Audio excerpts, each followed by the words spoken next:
예, 자막 한번 띄워주시겠습니까? 한번 그 다음. 예, 여러분이 잘 아시는 이야기입니다. 나에게는 꿈이 있습니다. 언젠가는 조지아의 붉은 언덕 위에 옛 노예의 후손들과 옛 주인의 후손들이 형제의 식탁에 함께 둘러앉는 날이 오리라는 꿈입니다. 나에게는 꿈이 있습니다. 저의 4명의 어린 자식들이 피부색이 아니라 인격에 따라 평가받는 나라에 살게 되는 날이 오리라는 꿈입니다. 유명한 그런 연설문입니다. 마틴 루터 킹 목사님이 1963년도에 링컨 기념관 앞에서 연설했던 그 연설문의 일부입니다. 자기에게는 꿈이 있다는 겁니다. 자기에게 꿈이 있다고. 당시 미국의 인종차별이 여전히 많이 남아있는 상황이었고, 특히 흑인들에 대한 차별로 인해서 흑인들이 불편함을 느끼고 또 답답함을 느끼고 억울함을 느끼고, 그래서 거기에 항거해서 여러 가지 인권운동들, 흑인 민권운동들이 활발하게 일어나던 때 그 흑인 민권운동을 이끌면서 했던 그런 연설이죠. 마틴 루터 킹 목사님은 이 연설을 하고 5년이 안 돼서 백인 우월주의자의 총에 머리를 맞고 세상을 떠납니다. 그의 꿈은 헛된 꿈처럼 여겨졌습니다. 조지아의 붉은 언덕에서 백인의 아이들과 흑인의 아이들이 함께 손잡고 뛰노는 그런 세상을 꿈꿨던 그 마틴 루터 킹 목사님의 꿈은 이루어지지 않은 것처럼, 물거품이 되어버린 것처럼 그렇게 여겨졌습니다. 그런데 우리가 잘 알고 있는 것처럼 그로부터 몇십 년이 지나지 않아서 우리가 잘 아는 대로 미국의 오바마 대통령에 당선이 되었습니다. 오바마 대통령은 흑인이었죠. 마틴 루터 킹 목사님께서 저런 꿈을 꿀 때만 해도 흑인이 대통령이 된다고 하는 것은 상상도 못했던 시절입니다. 흑인 아이와 백인 아이가 같이 학교를 다닌다고 하는 거, 같은 버스를 탄다고 하는 거, 다 불가능했던 시절이었습니다. 그런데 몇십 년이 지나지 않아서 흑인이 대통령이 되는, 물론 지금도 흑인들에 대한 여러 가지 보이지 않는 차별들이 곳곳에 남아 있긴 합니다만은, 그럼에도 불구하고 적어도 표면상, 제도상으로는 흑인, 백인의 차별은 거의 많이 사라졌습니다. 그가 꿈꾸었던 흑인 아이와 백인 아이가 손을 잡고 함께 뛰노는 세상이 왔습니다. 그 꿈이 이루어진 겁니다. 여러분, 어떻게 그 꿈이 이루어졌겠습니까? 세상이 변하니까 그 꿈이 자연스럽게 실현이 됐을까요? 그렇지 않습니다. 거꾸로 그 꿈이 세상을 변화시킨 겁니다. 그 꿈이 세상을 변화시킨 겁니다. 여러분, 꿈이 세상을 변화시킵니다. 세상이 그 꿈을 이룬 게 아니라, 세상이 변해서 그 꿈이 이루어진 게 아니라 그의 꿈이 세상을 바꾼 겁니다.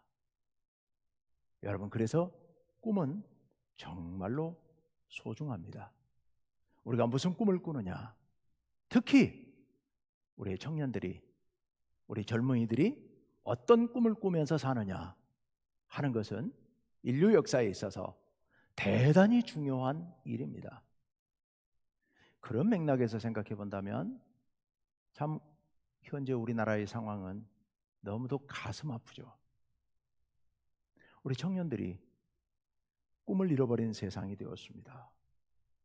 몇 년 전부터 우리는 그런 얘기를 많이 듣고 했습니다. 뭔가를 포기해버린 세대, 취업을 포기하고 결혼을 포기하고 자녀 출산을 포기하고 자동차 사는 것을 포기하고 집 사는 것을 포기하고 처음에는 뭐 3포 세대 뭐 이러다가 나중에는 N포 세대 너무 많아서 다 포기하고 나니까 저는 그 포기했다는 것을 다른 말로 꿈을 포기했다 라고 표현하고 싶습니다. 꿈을 잃어버린 세대. 우리 청년들이 못나서 그렇습니까? 우리 청소년들이 못나서 꿈을 포기했습니까? 그게 아니죠. 이 세상이, 이 어려운 세상이, 우리의 너무도 어려운 상황이 우리의 젊은이들, 우리의 청년들이 꿈을 꿀 수 없는 세상으로 만들어버린 겁니다. 이들에게서 꿈을 빼앗아버린 겁니다.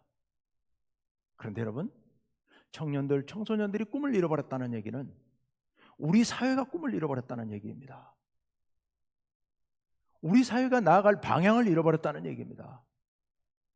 우리 사회가 어디로 가야 할지, 무엇을 이루어 가야 할지, 꿈이 역사를 이끌어갈 텐데 꿈을 잃어버렸다는 얘기는 우리가 방향을 잃어버렸고 우리가 어디로 나아갈 길을 잃어버렸다는 이야기입니다. 그런 의미에서 보면 너무도 안타깝습니다. 우리 사회가 꿈을 잃어버렸다고 말씀드렸는데요. 그런데 그 중에서도 가장 절박하게, 절망적으로 꿈을 잃어버린 곳이 있다면 어쩌면 교회가 아닌가 하는 생각이 듭니다. 우리는 지금 두려움 가운데 빠져 있습니다. 한국교회 우리 교단도 통계 자료를 보면 청년들 중고등부, 교회학교, 유치부로 내려가면 내려갈수록 점점 급속하게 인원이 줄어들고 있는 그런 상황입니다. 인원이 줄어든 것만 중요한 게 아니라 우리가 앞으로 무엇을 하고 어떻게 나아가야 할지 그 길을 잃어버린 시대입니다. 그런 의미에서 너무도 안타깝고 절망적인 상황입니다. 이런 시대 가운데서 우리가 어떻게 해야 할까요? 우리가 어떤 꿈을 꿔야 하고 무슨 꿈을 향하여 나아가야 할까요? 그런데요, 우리만 그런 게 아닙니다. 성경에도 보면 꿈을 잃어버렸던 절망적이고 암담한 그런 상황 가운데 처했던 사람들은 여럿 있었습니다. 여러 시대가 있었습니다. 가장 대표적인 경우가 에스겔 37장에 나오는 상황일 겁니다. 여러분, 에스겔 37장 하면 어렴풋이 짐작하시는 분들이 계실지도 모르겠습니다. 에스겔이라고 하는 선지자를 하나님께서 부르시고 그에게 환상을 보여주십니다. 에스겔 37장에 나오는 얘기는 처음부터 끝까지 전적으로 환상입니다. 현실이 아닙니다. 환상입니다. 그런데 하나님께서 에스겔을 데리고 환상 가운데서 골짜기로 인도하십니다. 그 골짜기에 가서 에스겔이 보았더니 온 골짜기에 뼈다귀들만 가득해 있습니다. 사람의 뼈들입니다. 백골이 된 사람들의 뼈들이 온 들판에 가득, 온 골짜기를 가득 메우고 있습니다. 정말 분위기가 너무 스산한 그런 분위기요. 공포스러운 분위기요. 기괴한 분위기요. 뼈들만 가득 늘려있는 그곳에 정막이 흐르고 있습니다. 숨소리 하나 들리지 않습니다. 이런 절망적인 그런 상황, 그게 당시 이스라엘이 처해 있는 현실이었습니다. 이스라엘이라는 나라가 망했습니다. 남과 북으로 나눠져 있다가 북이스라엘은 이미 100년 전에 아시리아에 의해서 150년 전에 아시리아에 의해서 완전히 역사의 무대에서 사라졌습니다. 그리고 30-40년 전에 20-30년 전에 남유다 역시도 바벨론에 의해서 완전히 망했습니다. 그래서 왕과 고관들과 권력 있는 사람들, 장정들, 기술자들 다 바벨론으로 포로로 끌려갔습니다. 남아있는 가난한 백성들은 주변에 있는 약소 민족들에 의해서 주변에 있는 유목민들에 의해서 약탈을 당해서 도저히 살 수가 없어서 사방으로 뿔뿔이 흩어지고 말았습니다. 그래서 이스라엘 땅은 빈 황무지가 되어버렸습니다. 그들은 지금 바벨론의 포로로 끌려가 있고 여기저기 다른 민족들 사이에 몰래 흩어져서 숨어서 하나하나 흩어져서 살아가고 있습니다. 그런 이스라엘의 상황, 그 상황을 하나님께서는 환상을 통해 에스겔에게 뼈다귀만 가득 널려있는 그 골짜기 상황으로 보여주신 겁니다. 지금 이스라엘의 상황이 그런 상황입니다. 작은 숨소리 하나도 들리지 않을 만큼 다 죽어서 뼈다귀가 되고 백골이 되어서 거기에 숨소리도 들리지 않는 그런 상황 같았던 겁니다. 그런데 여러분, 하나님께서 에스겔에게 명령을 하십니다. 뭐라고 명령하십니까? 에스겔아, 네가 생기에게 명령을 하라. 에스겔이 하나님의 명령을 따라 생기에 명령합니다. 생기야, 불어와서 이 뼈들에 들어가라. 환상이에요, 환상. 이 뼈들에 들어가라. 그래도 그 생기가 들어가자 그 뼈들끼리 붙기 시작합니다. 소리를 내면서 달라붙기 시작합니다. 그리고 거기에 살이 붙고 피부가 생기고 그리고 그 뼈들이 일어나기 시작합니다. 일어나서 골짜기를 가득 채우게 되는데요, 군대가 됩니다. 엄청난 수의 군대가 거기에 세워지게 됩니다. 다시 말씀드립니다. 환상입니다. 하나님께서 보여주신 환상. 환상 가운데 그 골짜기에 그 뼈다귀들이 사람으로 변해서 군대로 변해서 엄청난 군사를 이루게 됩니다. 이게 하나님께서 에스겔에게 보여주신 환상이죠. 그 당시 이스라엘의 실제 상황,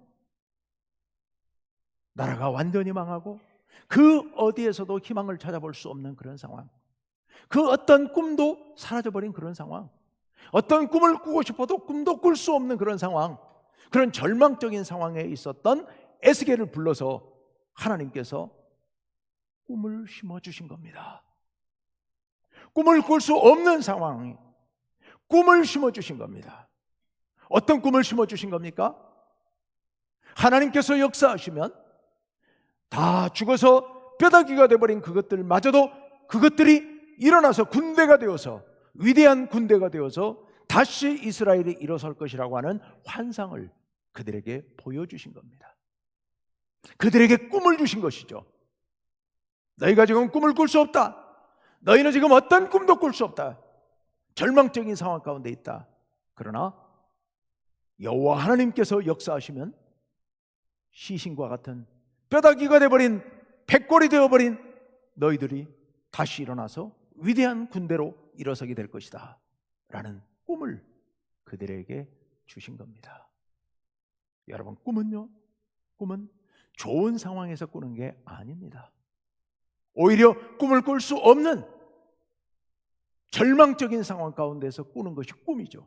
그래서 꿈인 거죠. 그렇지 않으면 계획이죠. 구상이죠.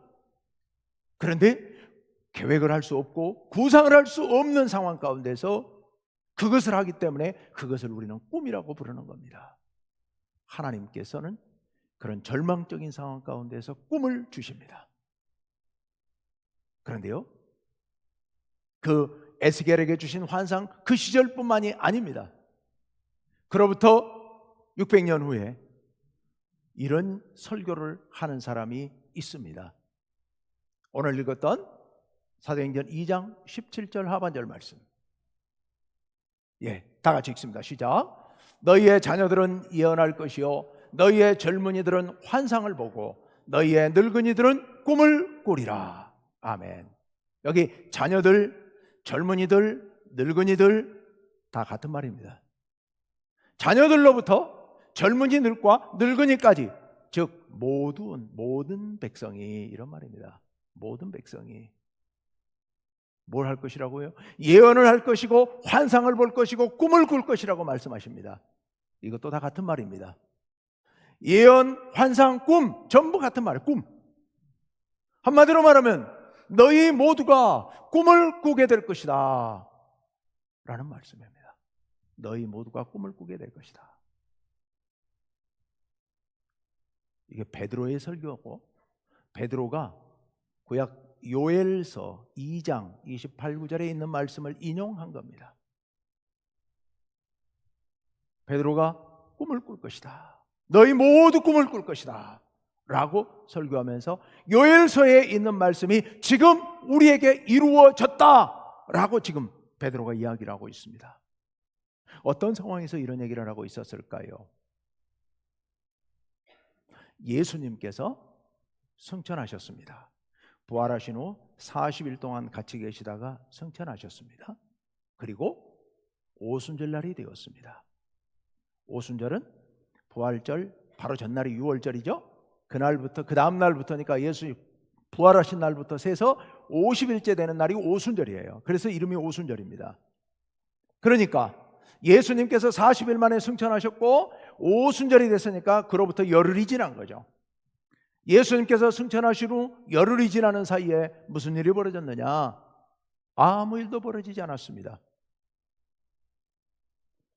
예수님을 따르던 120명의 무리는 예루살렘 성전 바로 가까이에 있는 어떤 집에 다락방에 모여 있었습니다. 120명이나 되는 사람들이 거기 모여 있었지만 사람들은 아무도 알지 못했습니다. 그들이 일부러 숨어 있어서가 아닙니다. 그들은 그림자처럼 있었던 겁니다. 그 사람들은 갈릴리 사람들이라고 불렀습니다. 우리가 점잖게 번역해서 갈릴리 사람들이고요. 그 당시 분위기로 좀 분위기를 반영해서 다시 표현한다면 갈릴리 놈들입니다. 갈릴리 놈들. 우리나라의 어떤 지역을 들먹이면서 얘기를 하자니 지역을 비하하는 게 될 것 같아서 제가 그 말은 차마 못하겠고, 우리나라에 딱 그런 건 없고요. 아주 사람들이 무시하는, 전적으로 무시하는 그 지역이 갈릴리 지역이에요. 그래서 갈릴리 놈들 하면 배운 것 없고 가진 것 없고 힘도 없고 그리고 뭐 특출난 것도 아무것도 없는 쓸데없는 놈들, 아무 힘없는 놈들, 이런 표현입니다. 그 120명의 무리들, 예수님을 따르던 무리들은 쓸데없는 놈들이었어요. 갈릴리 사람들. 갈릴리 사투리를 진하게 써서 누가 봐도 한마디만 대화를 나누면 금방 알아챌 수 있습니다. 입고 있는 행색은 남루했고요. 가난했으니까요. 못 먹어서 얼굴은 찌들려 있었고요. 사회적으로는 아무 힘도 없었고요. 그런 사람들이 더더군다나 그들은 뭐 했던 사람들이냐? 예수님을 따랐던 사람들입니다. 그런데 예수님이 어떻게 됐습니까? 예수님께서 예루살렘 성전에 와서 사람들에게 설교를 하고 뭐 이상한 거 가르치다가 붙잡혀가지고 빌라도 총독에 의해서 십자가에 못 박혀서 죽었습니다. 그 당시 가장 부끄러운 모습으로, 가장 치욕스러운 모습으로, 가장 부정한 모습으로 십자가에 달려서 죽어버렸습니다. 반역자, 부정한 인간, 그 예수를 따르던 부정한 무리들, 이게 바로 120명의 무리들의 실체였던 겁니다. 그들은 아무 능력도 없었고 아무 힘도 없었고 사회적으로 아무도 주목하지 않는 그런 그림자처럼 살아가는 사람들, 그들이 바로 120명의 무리들이었습니다. 그들은 어떤 꿈도 꿀 수 없었습니다. 그들이 무엇을 할 수 있었겠습니까? 그들이 무슨 꿈을 꿀 수 있었겠습니까? 아무 힘없는 그 무리들.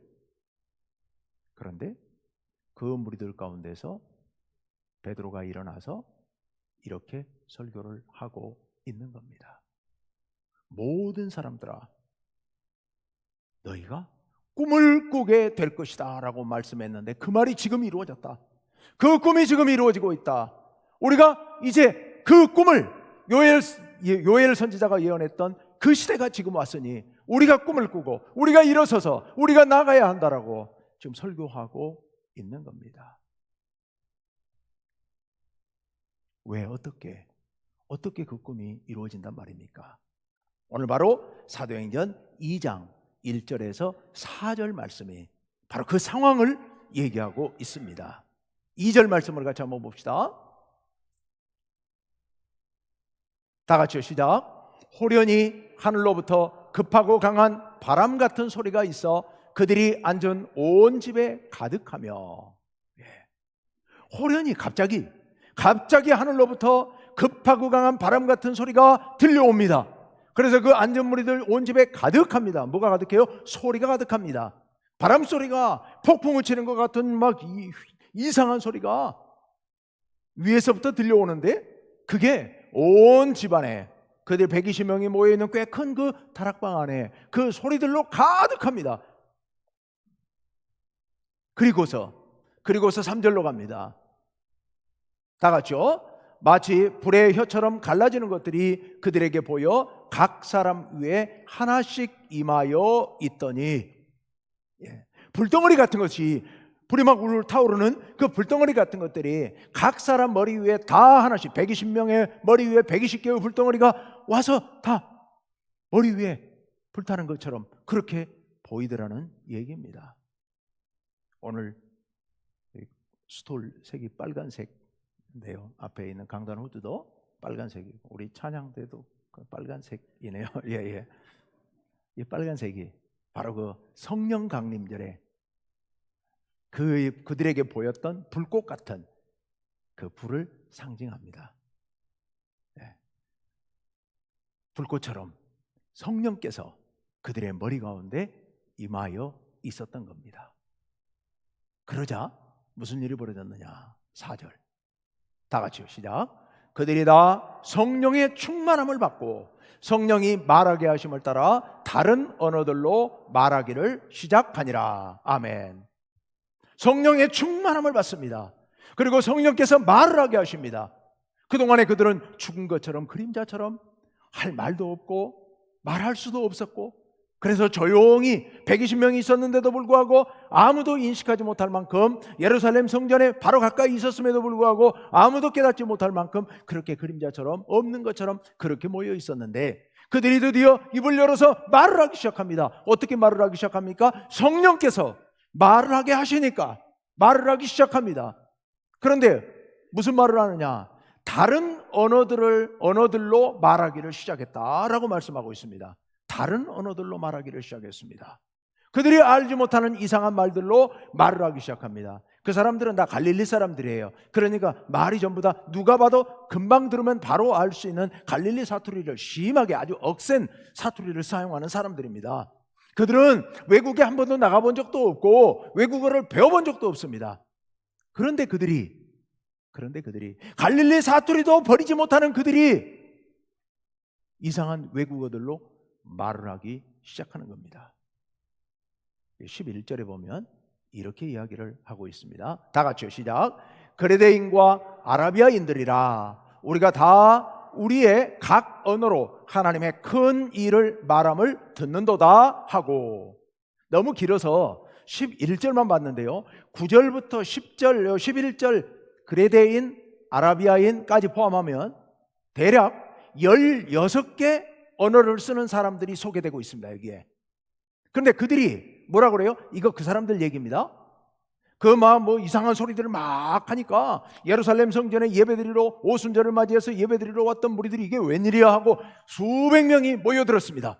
이게 무슨 소리야? 하고 다 모여들어서 그들이 보니까 우리들이 알아들을 수 있는 말로 말을 하네? 저 갈릴리 사람들인데? 갈릴리 말밖에는 모르는 사람들인데 우리가 알아들을 수 있는, 우리 지금 16개, 즉 딱 16개가 아니라 수십 개 지역에서 수십 개 언어를 쓰던 사람들이 우리가 왔는데 우리 각 사람이 다 알아들을 수 있는 그런 말로 이야기를 하네? 이게 그들의 말입니다. 구경꾼들의 말입니다. 구경꾼들의 말. 성령께서 역사하시자 120명의 그림자 같았던 사람들, 아무 꿈도 꿀 수 없었던 그들이 갑자기 말을 하기 시작하는데요, 주변에 있는 모든 사람들이, 전혀 다른 언어를 쓰던 사람들이 다 알아듣습니다. 여러분, 그 사람들은 모국어인 아람어도 잃어버린 사람들입니다. 아람어를 쓸 수 없는 사람들이에요. 그래서 히브리파와 헬라파가 구분이 되는 겁니다.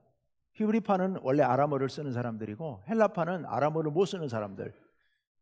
조상 때로부터 무슨 정치적인 여러 가지 이유로 인해서 지중해 연안의 사방의 각 도시들에 흩어져서 살아가고 있었던 디아스포라 유대인들, 그들이 오순절 명절을 맞이해서 하나님께 예배드리기 위해서 예루살렘에 모여왔습니다. 예루살렘에 와서 예배는 드리는데 모든 예배 과정이 다 히브리어로 진행이 되니까 그 현지에 살던 이스라엘 사람들도 잘 알아듣지 못하는, 자기들도 잃어버리고 지금 아람어를 쓰고 있는데, 그런데 히브리어로 예배를 드리니까, 그러니까 도대체 전혀 무슨 말인지 알아듣지도 못하고 예배에 참여하고 있었던 그들이 알아들을 수 있는 말로 이야기를 하기 시작하는 겁니다. 그런데 그들이 무슨 이야기를 하고 있습니까? 120명의 사람들이 지금 막 이야기를 하고 있는데 그 이야기를 들어보니까 알아들을 수가 있어요.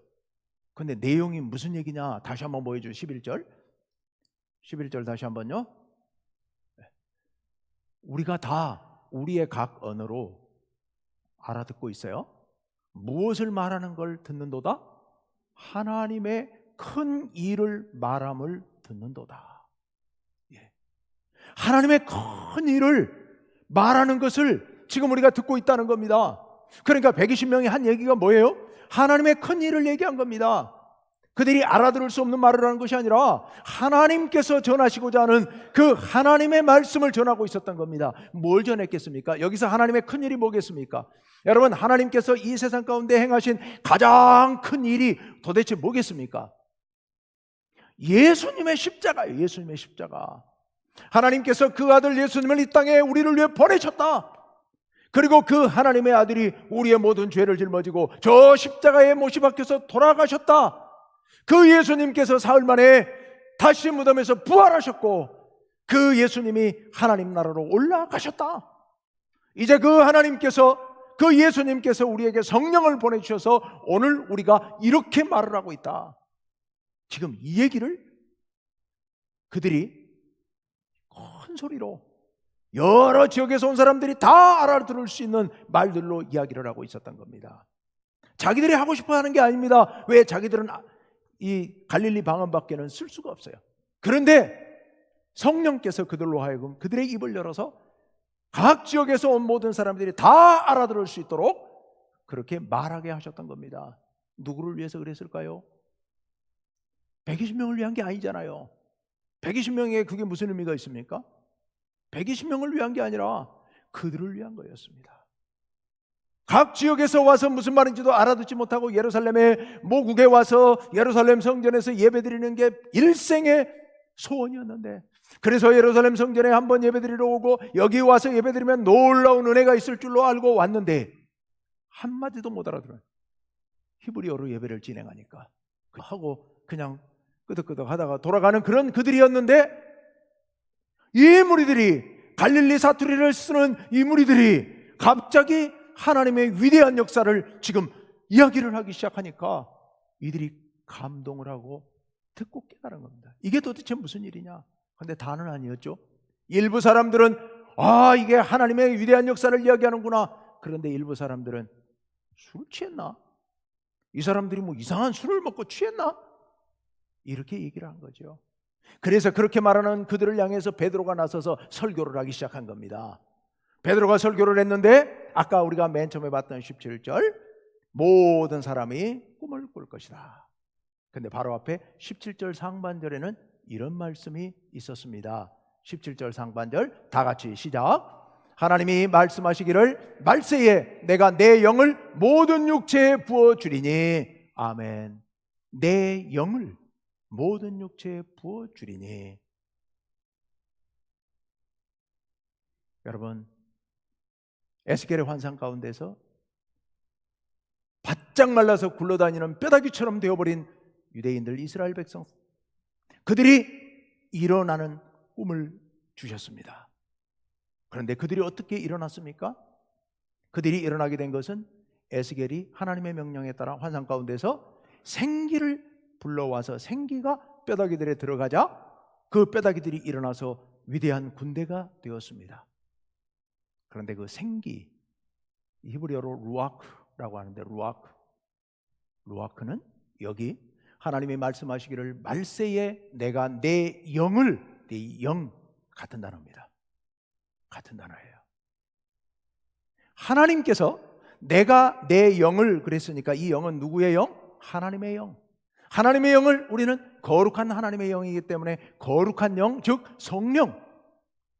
성령을 모든 육체에 부어주겠다고 요엘 선지자를 통해 우리에게 말씀하셨는데 이 일이 바로 우리에게 이루어져서 오늘 우리가 이렇게 꿈을 꾸고 환상을 보면서 이렇게 이야기한다. 요엘이 예언했던 그 일이 오늘 우리 가운데서 이루어졌다라고 베드로가 지금 설교하고 있는 겁니다. 여러분, 꿈을 꿀 수 없어서 뼈다귀처럼 굴러다니던 그 유대인들, 그들이 일어나서 위대한 군대가 될 수 있는 것은 하나님의 영, 생기, 성령이 그들에게 들어갔을 때 뼈들이 일어나서 위대한 군대가 될 것이라고 하나님께서 에스겔에게 환상으로 보여주셨습니다. 오늘 지금 여기 사도행전 2장의 요엘 선지자의 예언과 같이 성령께서 그 죽은 것처럼 지내던, 그림자처럼 지내던 갈릴리에 출신 120명의 무리들, 그들 가운데 성령이 임하자 그들이 일어나서 그동안에 죽은 것처럼 한마디도 하지 못하고 지내던 그들이 하나님의 위대한 일을 사방에서 모여온 사람들에게 힘있게 능력있게 선포하고 있었던 겁니다. 그러면서 그들에게 요엘이 예언한 대로 꿈이 이루어지고 있다. 우리에게 우리가 꿈을 꿀 것이라고 얘기하고 있다. 어린 자녀들이 꿈을 꾸고 청년들이 환상을 보고 예언을 하고 이런 일들이 이루어질 것이다라고 우리 선지자들이 예언했는데, 하나님께서 선지자를 통해 말씀하셨는데 그 일이 지금 우리 가운데 이루어지고 있다라고 말씀하고 계신 겁니다. 여러분, 에스겔 시대의 유대인들 꿈을 꿀 수 없는 절망적인 상황에 있었습니다. 그런데 성령께서 그들에게 꿈을 주셨습니다. 위대한 군대가 되는 꿈을 주셨습니다. 베드로와 120명의 무리들 꿈을 꿀 수 없는 사람들이었습니다. 죽은 것처럼 지내던 사람들이었습니다. 아무 희망도 없었습니다. 예수님이 하늘나라로 가버리셨고, 그리고 자기들은 아무 능력이 없습니다. 아무도 알아주지 않습니다. 아무도 주목하지 않습니다. 죽은 것처럼 지내던 그들, 꿈을 꿀 수 없었던 그들. 그런데 그들에게 성령께서 강림하시자 그들이 꿈을 꾸게 된 겁니다. 어린 자녀들이, 그리고 젊은이들이, 늙은이가, 즉 모든 세대가 꿈을 꿀 수 있을 것이라고 요엘이 예언했고 그 예언이 지금 이루어지고 있었던 겁니다. 여러분, 우리가 꿈을 꾸는 것은 시대가 좋아서, 상황이 좋아서 그 좋은 상황 가운데서 꿈을 꾸는 것이 아닙니다. 꿈을 꿀 수 없는 상황 가운데서, 아무도 꿈을 꿀 수 없는 절망적인 상황 가운데서 성령 하나님께서 우리에게 역사하시면 우리가 꿈을 꿀 수 있게 되는 줄로 믿습니다. 지금 이 시대 우리 청년들이, 우리 젊은이들이 꿈을 꿀 수 없는 세상입니다. 어떤 희망도 없습니다. 다 포기했습니다. 결혼도 포기하고, 자녀 양육도 포기하고, 직장 취업도 포기하고, 자동차도 포기하고, 집도 포기하고 다 포기해버렸습니다. 우리에겐 꿈이 없습니다. 청년들이 모든 걸 포기해버린 이 세상, 이 나라, 꿈이 없습니다. 그런데요, 인간적으로 생각하면 아무 꿈이 없는 세상이지만, 그러나 오늘 말씀처럼 성령께서 우리 가운데 역사하시면 우리가 꿈을 꾸게 될 줄로 믿습니다. 우리 모두가 성령께서 주시는 그 꿈을 꿔야 될 줄로 믿습니다. 저에겐 꿈이 있습니다. 가슴 뛰는 꿈이 지금도 있습니다. 근데 제가 참 안타까운 것은 이 꿈을 일찍 꾸지 못한 게 너무 안타깝습니다. 저는 청소년 시절에, 청년 시절에 30대 때까지도 꿈이 없었습니다. 제가 꿈이 없었어요. 그래서 제 인생을 어떻게 살아야 되나, 뭘 위해 살아야 되나, 뭘 위해 사는 게 도대체 의미 있는 인생일까, 별별 생각을 해봐도 아무것도 할 게 없어서 제가 학원에서 강의하면서 학원 선생님들을 설득해가지고 우리 같이 조금 있다가 돈 좀 벌어가지고 우리 대안학교 만듭시다. 우리 학원에서 돈은 많이 버는 사람들이니까, 저보다 다른 분들은 훨씬 더 많이, 과목이 좋아서 훨씬 더 많이 번 선생님들이 많았으니까 우리 모아갖고 대안학교 합시다. 선생님들, 그럽시다 해가지고, 그분들은 지금도 유명한 선생님들이에요. 합시다 하고 꿈을 꾸기도 했었습니다. 한마디로 말하면 억지로 제가 지어낸 꿈이었던 거죠. 제가 어려서부터 신앙생활을 해왔는데요, 제가 어릴 적 신앙생활을 지도해 줬던 분들은 저에게 꿈을 심어주지 않았습니다. 제가 사춘기를 지나면서 청소년기를 지나면서 도대체 믿음 안에서, 신앙 안에서 내가 꿀 수 있는 꿈이 뭘까? 내 인생은 무엇을 꿈꿔야 하나? 죽어서 천국 가는 꿈, 그거밖에는 꿈을 꾸지 못했습니다. 오로지 죽어서 지옥 가지 않고 천국 가는 꿈만 꾸고 살았습니다. 그러니 인생이 아직 앞으로도 70년, 80년 살아야 되는데 이 앞으로 살아가야 될 인생 가운데서 내가 도대체 뭘 하고 살아야 되는지 제가 꿈을 잃어버렸던 겁니다. 그때는 몰랐습니다. 제가 꿈을 잃어버려서 그렇게 방황했다는 사실을 몰랐던 겁니다. 그런데 제가 뒤늦게서 다시 신학을 공부하고 목회를 시작하면서 그때 하나님께서 저를 깨닫게 하시고 제게 주셨던 꿈을 발견하고는 이 꿈을 내가 그때 꿨어야 되는데 하는, 저는 원래 후회를 안 하는 사람입니다. 뒤를 잘 안 돌아보는 사람이에요. 굉장히 저는 적극적이고 앞을 향해 늘 사는, 제가 원래 천성이 그렇습니다. 뭐 뒷일을 그냥 신경 안 쓰는 그런 성격인데 딱 한 가지, 제 인생에 후회도 없습니다 저는. 그런데 딱 한 가지 정말 안타까운 게 있다면 바로 그겁니다. 제가 젊은 시절 꿈을 꾸지 못했다는 거, 꿈이 없었다는 거, 너무 신앙생활을 열심히 해갖고 천국 갈 꿈만 꾼 거예요. 하나님 나라 천국 갈 꿈만. 이 땅에서는 뭘 할 게 아무 의미가 없어요. 그런데요, 제가 하나님 말씀을 깊이 공부하는 과정에서 이거야말로 내 꿈이구나, 이거야말로 우리 교회의 꿈이 돼야 되는구나, 이거야말로 우리 청년들, 우리 청소년들 꿈을 꿔야 되는 일이구나 라고 발견한 게 있습니다. 그 꿈이 뭘까요?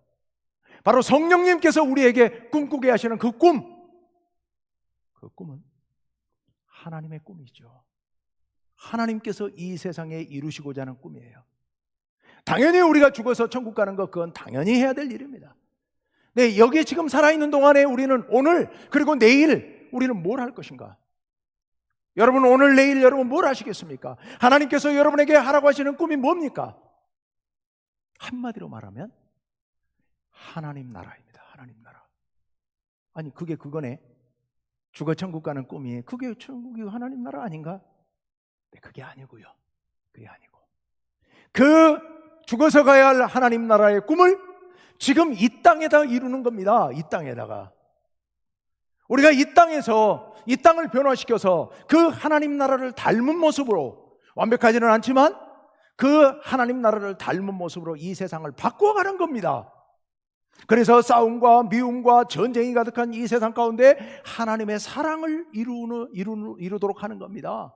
하나님의 평화가 이루어지도록 하는 겁니다. 이 땅에 하나님의 정의가 이루어지도록 하는 겁니다. 언젠가 하나님께서 부르시면 하나님 나라 가겠지만 그날까지는 이 땅에 살아있는 동안 이 땅에 하나님 나라를 이루는 겁니다.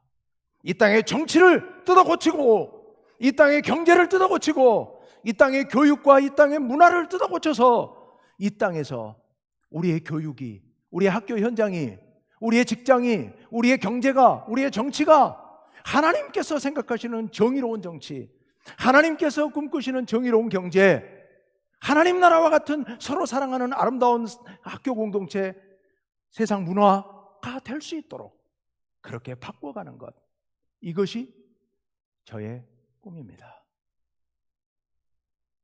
그런데 여러분, 이것이 저의 꿈만은 아니죠. 이것이 교회의 꿈이 되어야 될 줄로 믿습니다. 이것이 우리 모든 신앙인들의 꿈이 되어야 할 줄로 믿습니다. 제가 목회를 하면서 그래서 이 꿈을 담아서 우리 교회가 어떻게 될 것인가? 우리 교회가 어떻게 돼야 돼요? 한 어울림 공동체가 그래서 나온 겁니다. 한 어울림 공동체.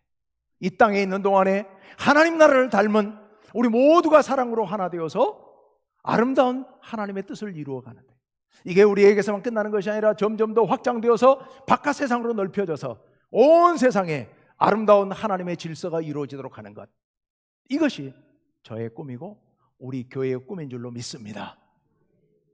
여러분, 이게 제 꿈으로만 끝나지 않기를 간절히 바랍니다. 하나님께서, 성령님께서 제게 주신 꿈이라면 이 꿈이 여러분 모두의 꿈이 되시기를 간절히 바랍니다. 우리 중고등부 학생들이 여기 있는데요, 우리 청년들이 여기 계시는데요, 여러분 꿈을 꾸십시오. 여러분이 나가서 살아가야 할 세상에 하나님의 뜻을 이루어 이 땅에 하나님의 나라가 이루어지도록 해야겠다. 그러다가 물론 때가 돼서 하나님 부르시면 하나님 나라에 할렐루야 찬양하며 가서 거기 가서는 이제 완벽한 하나님 나라를 누리겠지만 이곳에 있는 동안에는 그 나라를 꿈꾸며 나가야 합니다. 물론 우리가 꿈꾸고 우리가 노력한다고 해서 크게 달라지지 않을 수도 있습니다. 별로 변한 게 없어 보일 수도 있습니다. 왜냐하면 우리가 꿈을 꾸고 나아가지만 그 꿈을 이루시는 분은 누구요? 하나님이시거든요. 하나님께서 도우시지 않으면 그 꿈이 완전히 이루어지지는 않습니다. 이 세상은 세상입니다. 따라서 여러 가지 제한 조건이 있습니다. 여러 가지 한계가 있습니다. 하나님께서 역사하시면 이 제한적인 세상 가운데서도 하나님의 뜻이 점점 이루어져서 이 세상이 점점 더 하나님의 뜻에 따라 살기 좋은 세상으로, 정의로운 세상으로, 사랑 넘치는 세상으로, 밝은 희망의 세상으로 변해가게 될 줄로 믿습니다. 우리를 통하여서, 그리고 여기에 우리의 노력에 하나님께서 힘을 실어주셔서 하나님께서 그 뜻을 이루어 주셔서 그런 세상이 이루어질 줄로 믿습니다. 여러분 마음껏 꿈을 꾸시길 바랍니다. 우리 중고등부 청년부 우리 청년들만 아니죠. 아까 17절에 뭐라고 했어요? 늙은이들도 환상을 보고 꿈을 꾼다고 말씀하고 있습니다. 모든 세대가 다 청년입니다. 모든 세대가 꿈을 가진 청년입니다. 제가 젊어 보이죠? 맞나요? 제가 청년처럼 보이시나요? 네, 전 청년입니다. 전 청년입니다. 왜냐하면 마음은 청년이니까 마음만 아니고요. 저는 청년이라고 자부합니다. 왜요? 꿈이 있으니까요. 제게 꿈이 있으니까. 저는 꿈이 있는 사람들은 청년이라고 믿습니다. 여러분도 모두 다 청년인 줄로 믿습니다. 하나님 나라를 꿈꿉시다. 예수 그리스도의 나라를 꿈꿉시다. 성령께서 주시는 꿈을 꿉시다. 우리 모든 청년 여러분, 하나님 나라를 꿈꾸면서 예수 그리스도 안에서 행복하게 그리고 능력 있게 세상을 변화시키면서 살아가시기를 간절히 바랍니다.